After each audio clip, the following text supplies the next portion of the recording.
And the last thing, the most important piece, is we're going to take the North and never give it back. The biggest misconception I have seen from fans is misunderstanding the salary cap. Most of you have heard by now that we have the most cap space in the NFL next season. Some of you don't understand that we did not have much flexibility this offseason. We are paying more than $55 million this season to players who are not even on our roster. All were contracts written by Ryan Pace. Our salary cap was not in a good spot entering this offseason. The reason why it is now is because Poles moved on from some of those bad contracts and overpaid players. Khalil Mack was traded to recoup some draft capital and clear money next season and beyond. Eddie Goldman, Allen Robinson, Akeem Hicks, James Daniels, Jermaine Ifedi, our entire wide receiver room outside of Darnell Mooney and others were all shown the door. Poles spent the offseason signing players to low-risk deals. He didn't overspend on anyone in free agency. That is why our salary cap looks so good going forward. To the fans who wanted us to sign more Ryan Pace-style contracts that pushed more dead money into the future, I have to tell you that you're missing the point. This season is about fixing the messes that Ryan Poles made, not surrounding Justin Fields with talent. We have 4 more years left on his rookie deal, and the more pressing matter was fixing this franchise. Overpaying for guys in free agency was not the way to get that done, especially with the state of our roster and salary cap. Without all of the moves that Poles made, we would not be in the position we are next year. Not only do we have the most cap space in the league, but we also have all of our draft picks. That cannot be understated. We only have 2 homegrown first-round picks on our entire roster. 2. Just 2. And those are Justin Fields and Roquan Smith. That's it. Our entire roster. Only 2 guys were drafted in the first round by Chicago. Part of that was the Khalil Mack trade, and the other part was moving up to get Justin Fields last year, and then previous GM's misses beyond that. Ryan Poles inherited a team that lacked both top-end talent and depth. They also did not have a first-round pick and had salary cap issues. Fans thinking we could fix all of that in one offseason are just missing the point. And then the people blaming Ryan Poles for the roster's deficiencies this season are missing the whole picture. Ryan Poles is setting us up for future success, while the coaching staff focuses on laying the foundation.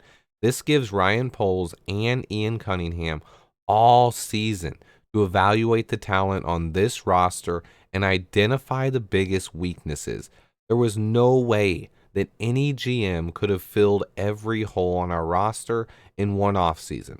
This was always going to be a multi-year process, but the difference between this season and past rebuilds is we have a supremely talented young quarterback prospect. Fans' need for instant gratification has caused them to already bail on Justin Fields after 14 starts and give up on the front office 4 games into their tenure. Ryan Pace had control of this roster for more than 7 years, and there were only 2 first-round picks on this team. There was no depth, and our salary cap was a mess. How on earth is this Ryan Poles' fault?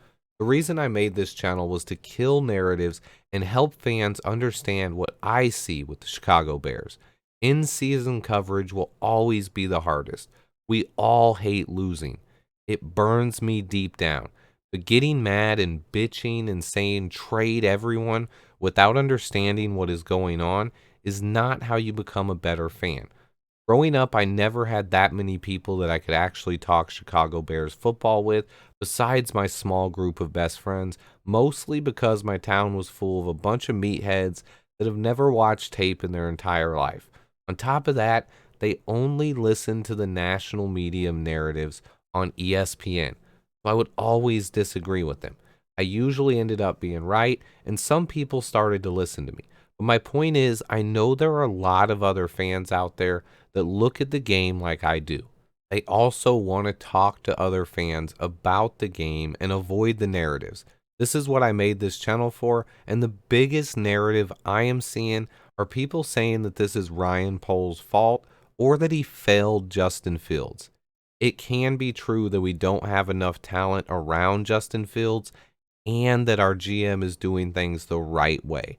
Reaching for a wide receiver in the second round wouldn't have changed anything. Our pass protection still needs help, and Justin Fields still needs to grow. 2023 is the year of adding weapons. I know that nobody wants to have patience, but we have to. We also have Velus Jones Jr., N'Keal Harry, and Amir Smith-Marset adding some help to this wide receiver room. Hopefully someone can break out and provide a big spark, but this team is not ready to compete yet. We are at least a year away, but we should see plenty of signs of progress as this season goes on. My last point, there were not any difference makers that would have changed our roster in this year's free agent class. So why sign a guy who is just okay and take away those reps from a younger player like Tevin Jenkins or Braxton Jones, who could be great? Poles is going to find at least a couple of diamonds in the rough on this roster, guys who are undervalued but can play. And then he will attack the rest of the roster next off season with all of the cap space we have and all of those draft picks. Let the man do his job. Things are going to get better, but we need to have some patience. Our quarterback also looked much better versus the Giants on the road, and I expect the passing game to open up even more in Minnesota this weekend. Stay tuned, guys. I'll be back with injury reports and my all 22 breakdown. Hit that like button for me, and until next time, bear down. So, yeah, this is what the guys on local talk radio aren't watching. This is what PFF doesn't understand, is that, and you watch him based on what his job is and what he's being coached to do. This is yesterday. Yesterday, his starting point with his eyes, his progressions were right on point. And he just, I mean, it's nearly impossible when you have inside pressure all day long. I don't care who you are. This same type of pressure melted Tom Brady. It's melted Aaron Rodgers. It's melted Peyton Manning.